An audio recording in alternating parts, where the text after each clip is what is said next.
Bonsoir tout le monde et bienvenue au dernier Ah, épisode EIC Talks de cette saison. Ce soir, nous sommes rassemblés pour parler de la cybersécurité en grands termes avec nos chers invités, Monsieur Jamal Saad, expert international en cybersécurité et PDG de OG Security Business Consulting, et Monsieur Khalil Ahmed Moussa, qui est consultant en cybersécurité et lauréat de l'ENSA. Donc, je cède la parole à Monsieur Jamal. Je suppose qu'il va passer en premier pour interagir. Donc, est-ce que vous pouvez nous parler un petit peu du domaine de la sécurité en général? bonjour à vous tous. Merci Abir, merci Khalil pour ce live que vous avez organisé en toute autonomie. Je peux passer un message à tous les participants sur ce domaine qui est devenu un domaine stratégique. La cybersécurité est devenue une cause nationale. La cybersécurité, elle va au-delà maintenant de préserver les actifs d'une entreprise, elle va jusqu'à préserver la souveraineté d'une nation. Vous voyez? Donc, si nous regardons toutes les actualités, que ce soit par rapport à la guerre entre la Russie et l'Ukraine ou son temps de guerre froid, entre guillemets, on se rend compte que nous sommes toujours confrontés à des problématiques au niveau de l'entreprise, au niveau de l'économie d'un pays, voire la souveraineté. Et en plus, les équipes de réponse sur incidents sont débordées. Il faut que vous soyez sûr, et je fais partie des personnes qui interviennent sur les crises, sont débordées. Les compétences se font rares. Les métiers de cybersécurité sont énormes. Donc, je pense qu'avec toute la digitalisation, toute l'accélération digitale et tous les enjeux stratégiques, sécuritaires ou de souveraineté, on en a besoin des centaines de milliers de compétences au Maroc ou à l'international. Donc, moi, je ne veux pas trop parler, je préfère répondre à des questions et à des interrogations des participants, comme ça je serai plus utile. Tout à fait. Donc, on laissera les questions pour la fin. Je suppose que Monsieur Khalil voudrait faire une petite intervention, nous donner peut-être un retour d'expérience par rapport à ce domaine. Très très bien, merci beaucoup Abir pour cette initiative. Et vous pouvez pas imaginer à quel point je suis heureux d'être parmi vous ce soir et partager avec vous ma petite expérience. Je suis encore un apprenti et on grimpe et on monte en compétences tous les jours. Donc, comme Jamal l'a très bien dit, il y a une pénurie de compétences. On intervient, lui, beaucoup plus. Moi, à un certain degré, sur des incidents, sur des ransomware, sur des trucs liés à la cybersécurité. Et comme il a dit, la cybersécurité n'est plus un luxe aujourd'hui, mais c'est vraiment une obligation. Et ça peut arriver même au terrorisme et à essayer de préserver des vies, pas uniquement des informations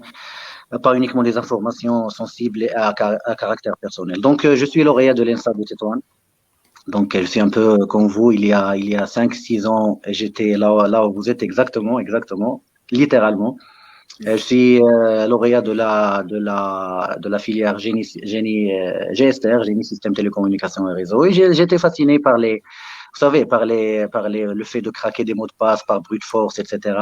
Donc, ça fait cool et voilà, un bon sentiment. Mais après, on apprend que vraiment être dans le bâtiment, essayer de bâtir, c'est vraiment plus dur et plus sophistiqué que essayer de détruire. Donc, si je suis dans la défense, c'est vraiment un casse-tête. Il faut se préparer chaque jour. Il faut être à jour parce que si tu es dépassé d'un mois, et même un mois, c'est beaucoup, on risque d'être très dépassé.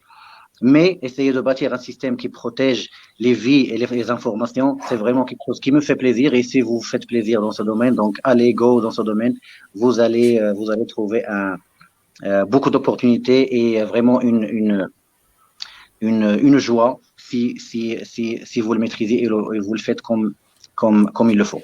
Donc après, j'ai fait des certifications parce que les certificats c'est vraiment quelque chose qui fait la différence et qui donne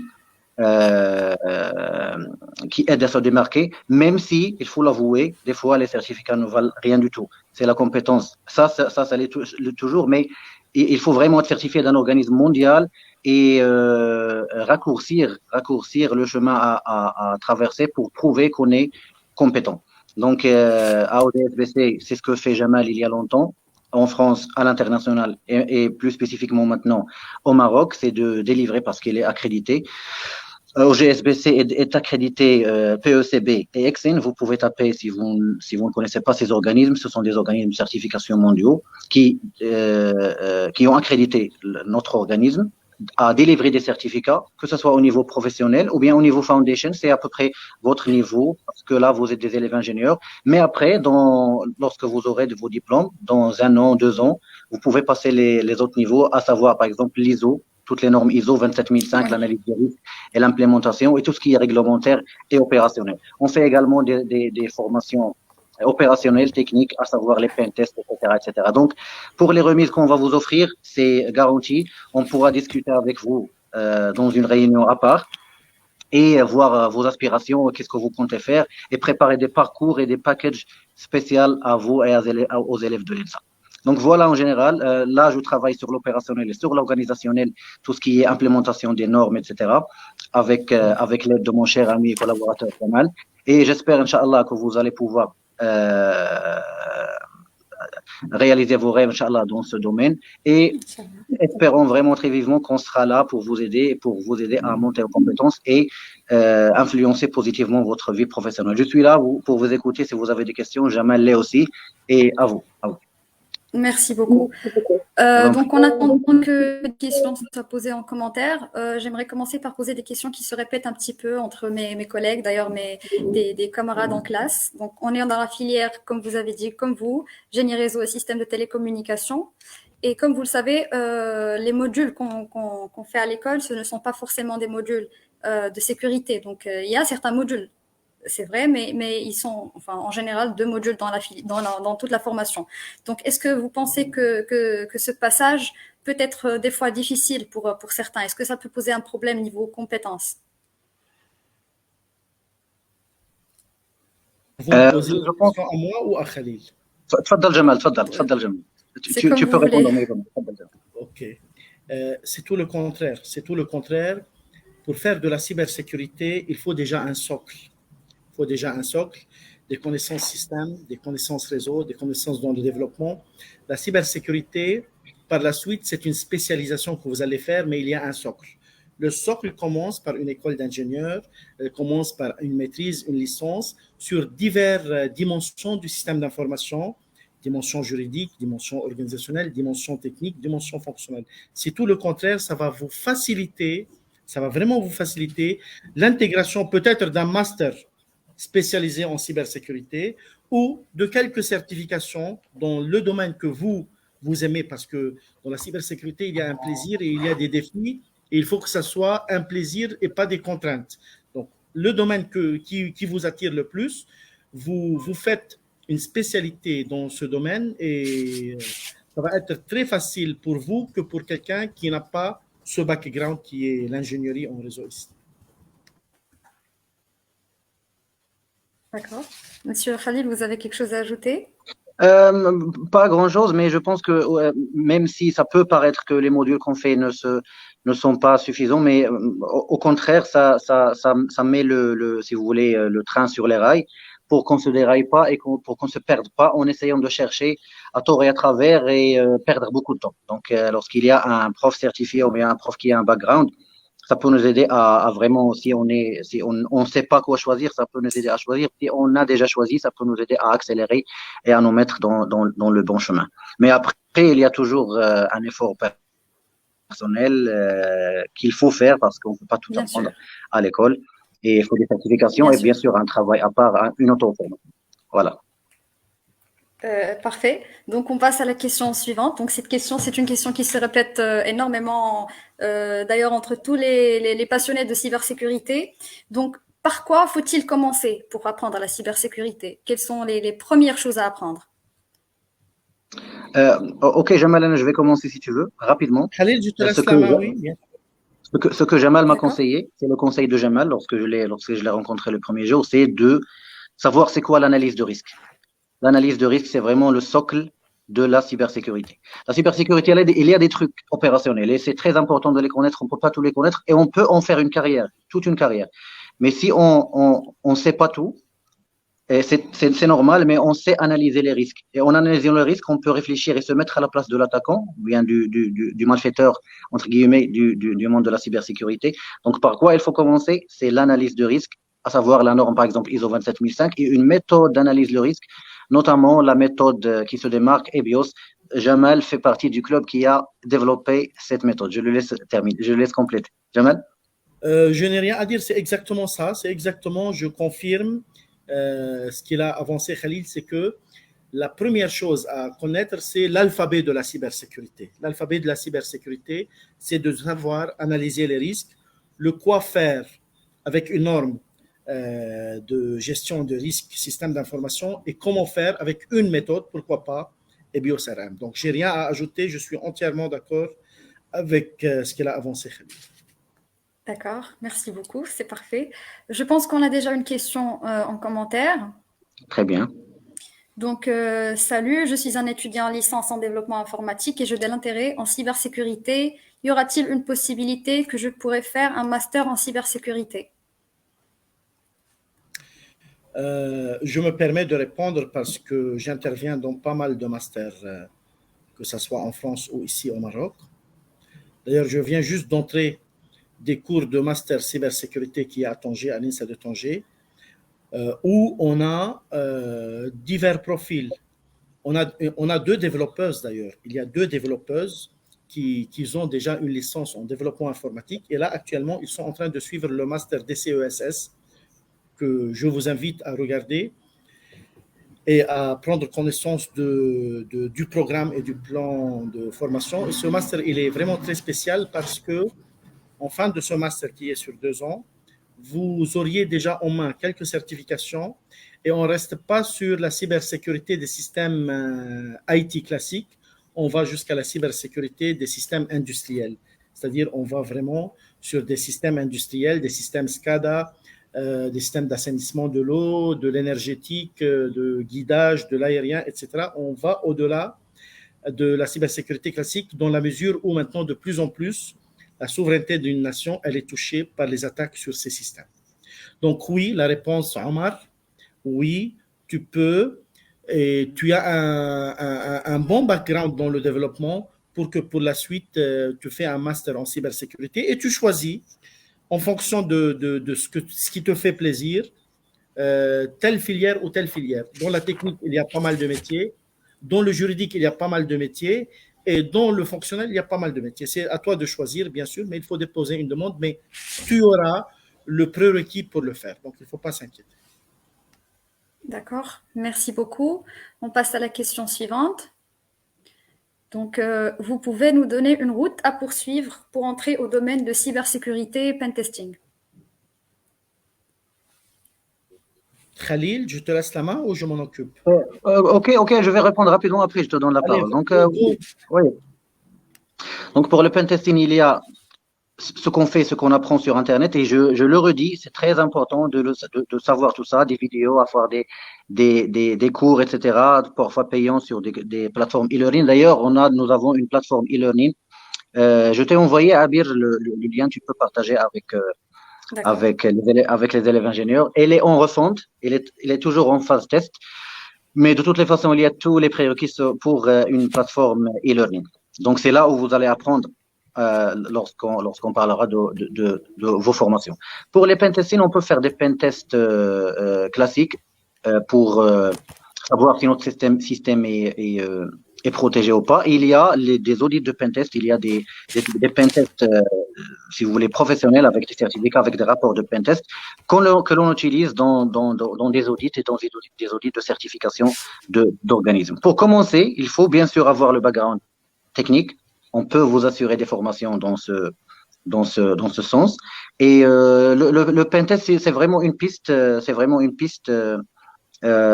qui vous ouvre les yeux sur beaucoup d'autres horizons dans la cybersécurité. Donc oui, vous pouvez le faire et on pourra vous aider. Et pour commencer, il y a des tutoriels, il y a des formations. On pourra les partager avec vous pour commencer votre carrière en pentest. Donc, pas de souci là-dessus. Merci beaucoup, Monsieur Khalil. Monsieur Jamal, vous avez quelque chose à ajouter? Il a tout dit. Maintenant, juste, il faut savoir que les pentests font partie de plusieurs mesures qu'on peut le mettre pour sécuriser les systèmes. C'est-à-dire, c'est bien de faire de pentests, mais ça reste une toute partie d'un métier. Tu peux faire des pentests, par exemple, lorsque tu analyses tes risques, tu te mets dans la tête de l'attaquant et tu sais comment cet attaquant, dans quel mode opératoire, il va t'attaquer. Il ne faut pas se limiter juste au pentest. Le pentest, c'est une des mesures préventives que nous le faisons pour identifier les vulnérabilités d'un système. Mais cela ne suffit pas. Comme il a dit Khalil, vous pouvez commencer par du basique. Par la suite, il y a du pentest avec des certifications spécifiques qui sont exigées à l'entreprise pour pouvoir mener ces pentests. Des pentests dans le cadre d'une certification d'entreprise ISO 27001, des pentests pour répondre à des exigences réglementaires comme la réglementation générale de protection de données ou la loi 0908. C'est-à-dire, c'est une bonne chose de faire du pentest, mais toujours, j'entends les jeunes parler que du pentest. Le pentest, c'est pas grand-chose. C'est quelque chose c'est un début qui n'est pas mal, mais ça ne suffit absolument pas. Il faut voir tout ce qui est autour de pentest aussi. D'accord, merci beaucoup. Donc, Monsieur Khalil, tout à l'heure, vous avez dit que la cybersécurité aujourd'hui, ce n'est pas un luxe, mais une obligation. Vous avez également dit qu'il faut être à jour. Vous avez dit que même un mois, c'est trop. Donc, est-ce que vous avez des astuces, des recommandations pour être vraiment à jour et rester à jour en cybersécurité? Il y a pas vraiment des astuces. Il faut toujours essayer de lire et de se documenter et de se former.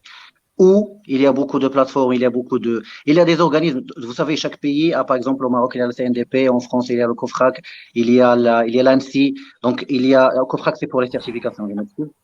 C'est pour l'accréditation. Donc, qui donne des mises à jour à chaque fois.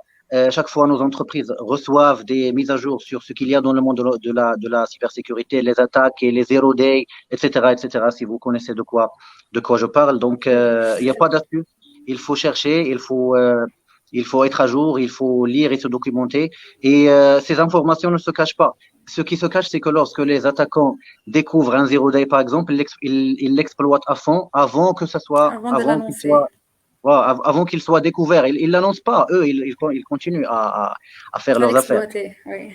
Les ransomware et la sophistication des attaques, etc. Il faut juste se former et lire et se documenter. Je peux laisser Jamal nous dire parce qu'il est plus expérimenté que moi, mais il n'y a pas d'astuce. Il faut être à jour, il faut suivre et lire, et ces informations ne se cachent pas parce que ça, c'est partout dans le monde.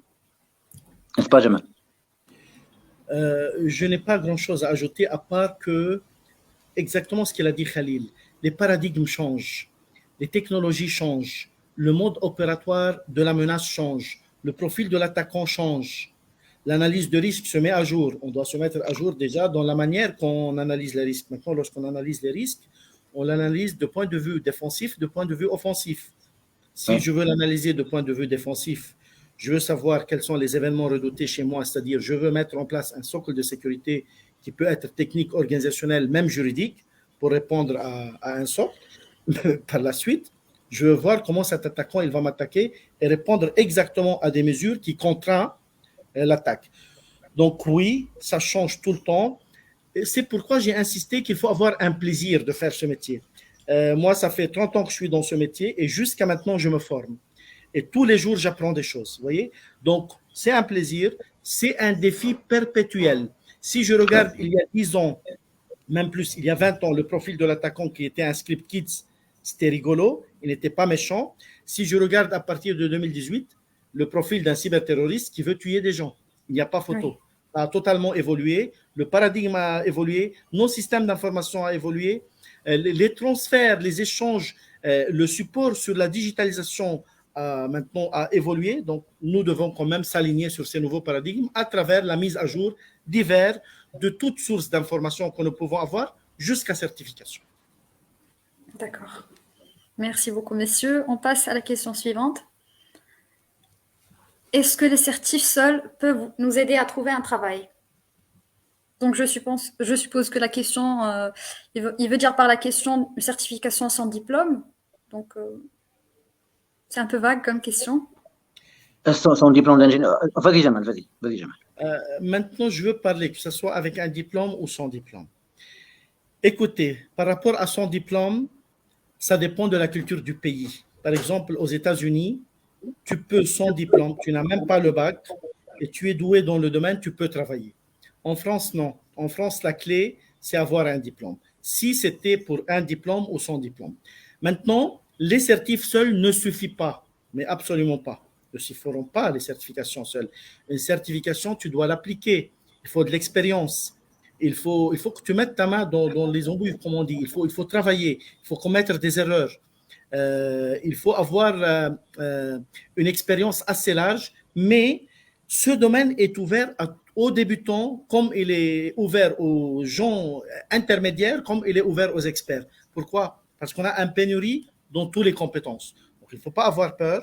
Certes, chacun de nous, lorsqu'il fait un métier, il veut par la suite travailler et vivre et gagner sa vie. Il ne faut pas avoir peur. Les certifs seuls ne suffiront pas, mais c'est un très bon point de départ. D'accord.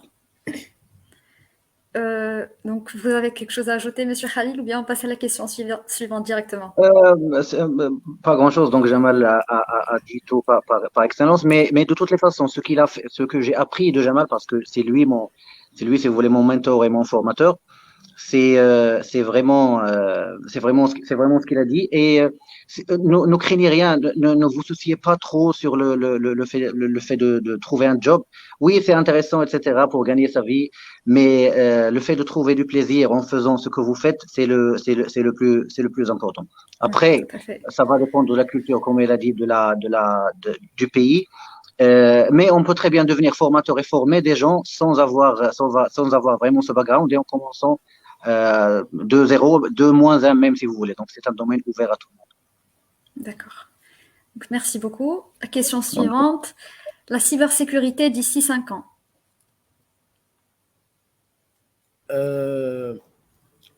D'ici 5 ans, d'ici 10 ans, d'ici 15 ans. Écoute, d'ici 5 ans ou d'ici 10 ans, à court, moyen et long terme, on va se rendre compte de la non-maturité que nous avons actuellement dans tous nos systèmes. On va vers les objets connectés.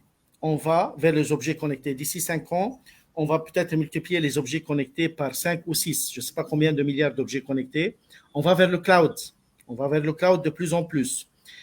Le fait qu'on va vers les objets connectés, vers le cloud, et on a des big data, ça va compliquer notre mission autant que consultant défensif, voire offensif si c'est notre mission. On n'a pas une mission. Moi, je n'ai pas une mission offensive, j'ai une mission défensive. Quoi qu'il en soit, tous ces paramètres et les exigences sociétales par rapport à la digitalisation démontrent que le domaine de la menace et des vulnérabilités ne peut que se développer. C'est-à-dire, on va avoir de plus en plus de besoins de compétences dans tous les domaines. D'ici 5 ans, il y aura de plus en plus des objets connectés, de plus en plus de menaces, de plus en plus de risques et donc de plus en plus de réponses sur ces menaces. Dans les 5-10 années à venir, il faut commencer à poser la question sérieuse sur tout ce qui est IoT. Qui dit IoT dit des émetteurs, des récepteurs. Qui dit des émetteurs, des récepteurs dit des flux de données. Qui dit des flux de données dit une exposition du surface de l'attaquant et puis une attirance, l'attractivité du cible. Donc, je pense que d'ici 5 années, tout va, la menace et les risques vont se développer encore plus et plus, et ils vont être de plus en plus critiques, et donc on doit avoir de plus en plus des compétences dans le domaine, et cela, on le voit dans tous les pays, dans le Maroc, on commence à développer des masters dans ce domaine, des masters qui touchent à la partie réglementaire. De plus en plus, on utilise la partie réglementaire pour sécuriser. Si on regarde la loi 0908, si on regarde le RGPD, on voit qu'il y a un aspect cybersécurité dans une réglementation. Pourquoi? Pour la dissuasion, pour dissuaser, pour exiger à une entreprise un minimum de cybersécurité et de mettre en place un minimum de mesures. Par exemple, la notification des incidents est devenue obligatoire. Pourquoi? pour que l'entreprise mette en place ce qu'il faut pour identifier une exfiltration de données ou une violation de données. Donc, pour résumer, que ce soit d'ici 5, 10 ans ou 15 ans, on va être confronté à de plus en plus de menaces, de plus en plus des incidents, et on va devoir développer beaucoup plus de masters dans le domaine pour créer, si j'ose dire, les consultants et les cybercombattants qui vont protéger les actifs d'une entreprise, les actifs de plusieurs entreprises, donc les actifs et la souveraineté d'un pays. Merci beaucoup. On passe vite fait à la dernière question dans les commentaires. S'il vous plaît, étant étudiant en génie logiciel, qu'est-ce que je dois avoir comme basique en cybersécurité? Ok, donc Jamal, si tu me permets, je peux juste commencer.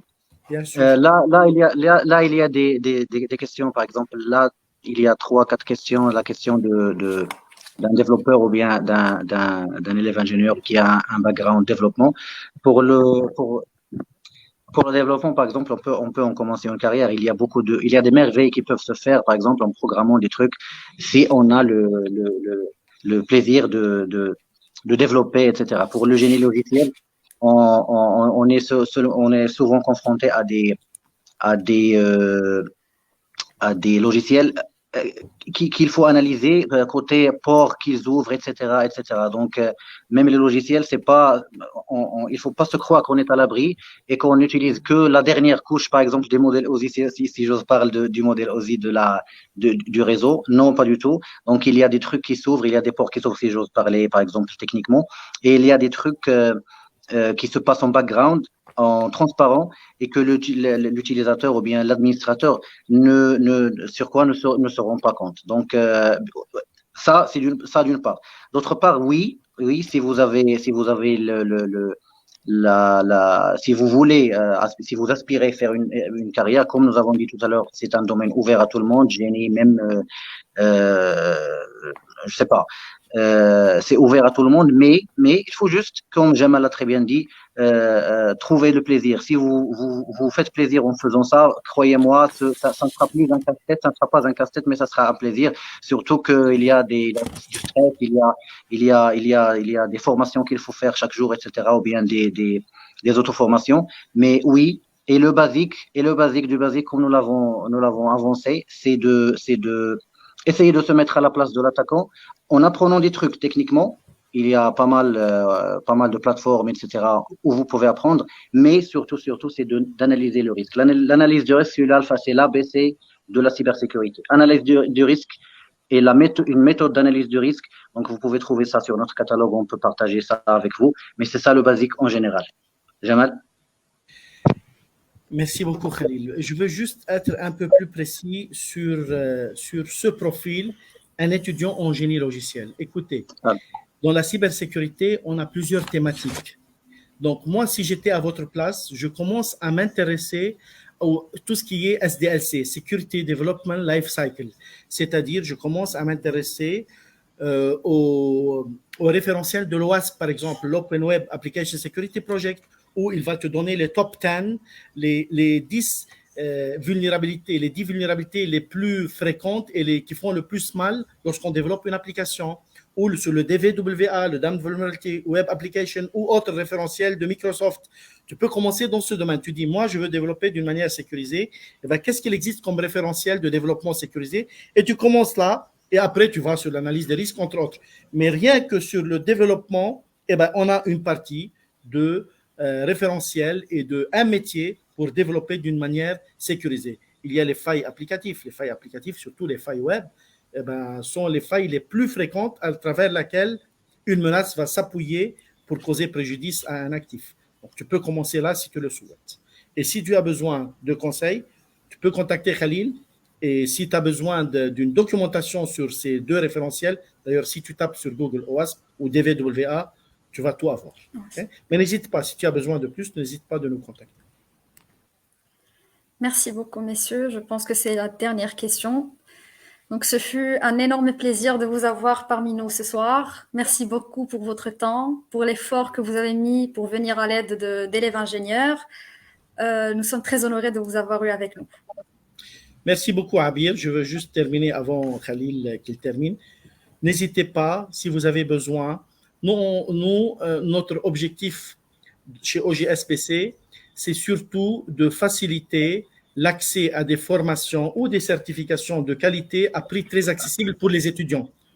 Nous avons des offres spécifiques pour les étudiants, on a des offres aussi pour les professionnels. Donc, une de nos missions chez OGSPC, c'est d'une part de diffuser cette culture cybersécurité chez les compétences marocaines, entre autres, et surtout rendre la formation de qualité accessible. Donc, n'hésitez pas de nous solliciter pour qu'on vous conseille.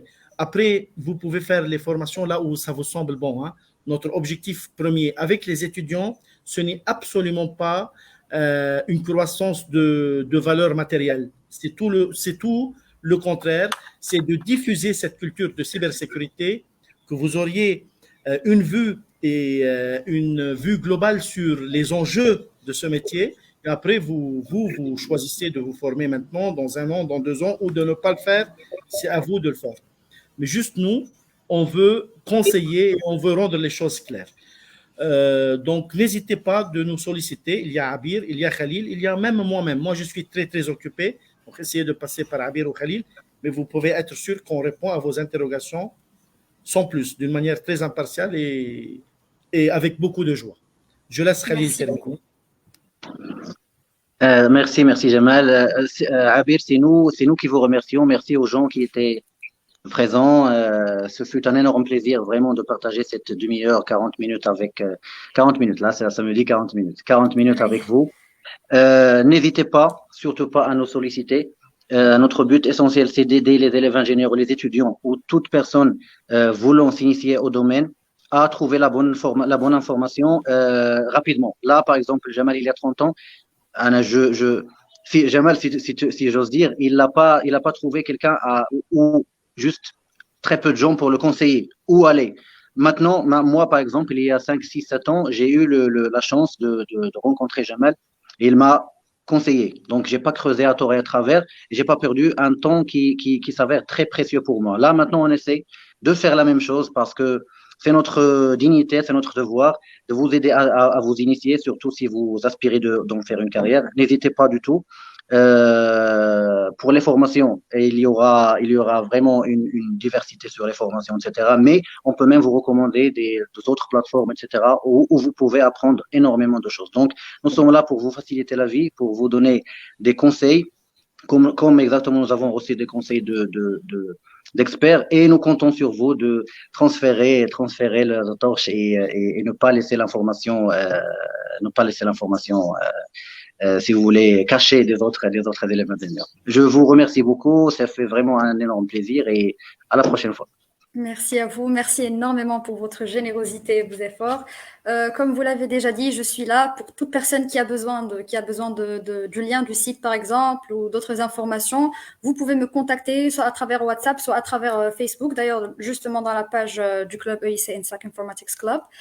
Et donc voilà, je vous remercie encore une fois, messieurs, de nous avoir accompagnés pendant cette soirée et je vous souhaite une excellente fin de semaine. Excellente soirée et excellent week-end. Également. Excellent week-end tout le monde. Bye bye. Au revoir. Au revoir. Bye bye.